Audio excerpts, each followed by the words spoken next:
Hey church, Pastor Shane here, another community group discussion starter video. This week we are back in the book of Acts, Acts chapter 14, as we've been following Paul and Barnabas, what is often referred to as Paul's first missionary journey. Remember that the gospel started in Jerusalem and has been kind of growing out to a larger area ever since, to Judea and Samaria, and now it's kind of going out to the more distant parts of the world.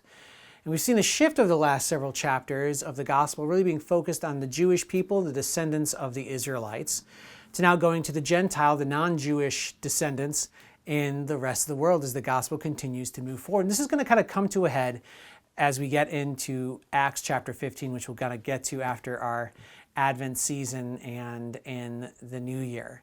But we've kind of been following along as they've been sharing the gospel, seeing some people come to faith and some not.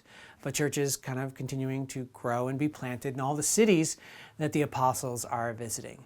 This week, Paul goes to a city called Lystra, and there isn't or Lystra rather, and there isn't a huge Jewish population there. Typically, it was very clear he goes to the synagogues first and shares there. But in this case, he's kind of just sharing with the general populace, and a man goes through this miraculous healing. He has not been able to walk since his birth.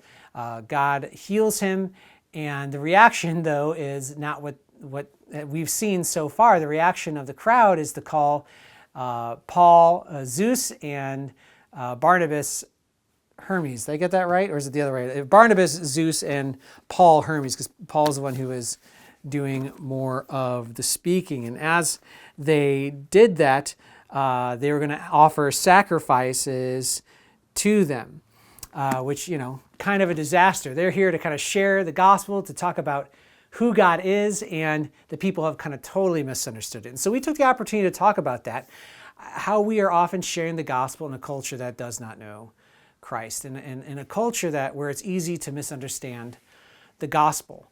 We just kind of have to acknowledge that everyone is going to see the gospel originally through their own lens and from their own perspective. This is what we all do naturally in our lives. It's why they jump to this Zeus and Hermes story in the text here today.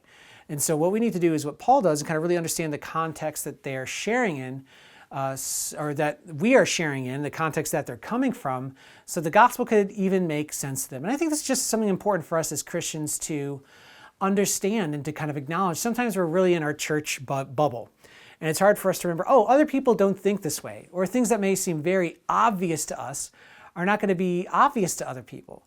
One of the reasons sometimes I sound so repetitive is because I feel like I need to keep on sharing kind of what is grace. What do we mean by God's grace? People from outside the church may not understand what that truly means.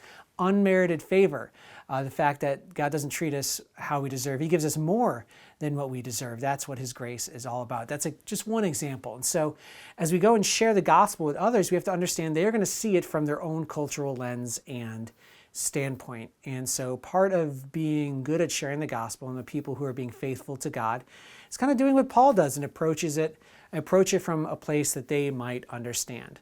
Now, this may seem very intimidating at first, because you may be thinking, Shane, I'm not an expert in apologetics. I don't know how to defend the faith against all these arguments. And I would say that's okay. You can still do that. I think the important thing is just to kind of recognize the person you're talking to learn about them, to know about them, to make sure that you are showing your love for them, not just talking about God, but actually showing it in tangible ways. And sometimes approaching things not through kind of some of the normal kind of church rhythms we go through, but something that would kind of culturally make sense for them. So for example, we do a lot of church things that are more for us, but people may not understand it. So sometimes the way Pine Grove is serving people outside, bringing a meal, supporting families in need, even if they don't go to the church or aren't Christians, that's a powerful demonstration of God's love. Someone can get that. And that may be the kind of pathway to sharing about the gospel in a more robust way. When someone's kind of really in trouble, kind of talking about the forgiveness of God, and they feel a lot of shame, boy, it's a great entry point into sharing the gospel with them. So it really depends on the person. And so when we're sharing the gospel, we really want to be thinking that way. Who is this person? I should be asking the questions. I should be trying to understand who they are first. Before I even, and maybe kind of jumping right into the gospel proper, or kind of figuring out how to share about my faith. Then, as we saw in the story, even if we do a perfect job sharing with them, people may not always respond the way we want them to. Some people came from the other cities, and in what happened in Luke's account here of what happened to Paul, came from the other cities, turned the city of Lystra against them, and they stoned Paul almost to the point of death. But Paul does circle back around some time later after planting more churches to make sure that the church in Lystra is strengthened. And so we just have to understand that too. Like sometimes people are going to respond, and sometimes they're going to be very opposed to what we are saying. But we want to be patient, and we want to persevere in continuing to pursue them. The way that Paul circles back around, we don't want to just give up on someone because they've rejected the gospel once. Doesn't mean we annoy them all the time or anything like that, but it's just a reminder to patiently persevere in pursuing people the way God has pursued us. So as you think about this today, you might, in your group, talk about what are some of the cultural barriers to Christ? How can we kind of enter into our culture without becoming totally like our culture, but have an understanding of people so that we can be good witnesses to Jesus Christ, to share the gospel when we are able to show them the love of God. And then, ask for God's help in being that person who patiently pursues others with the love of Jesus Christ.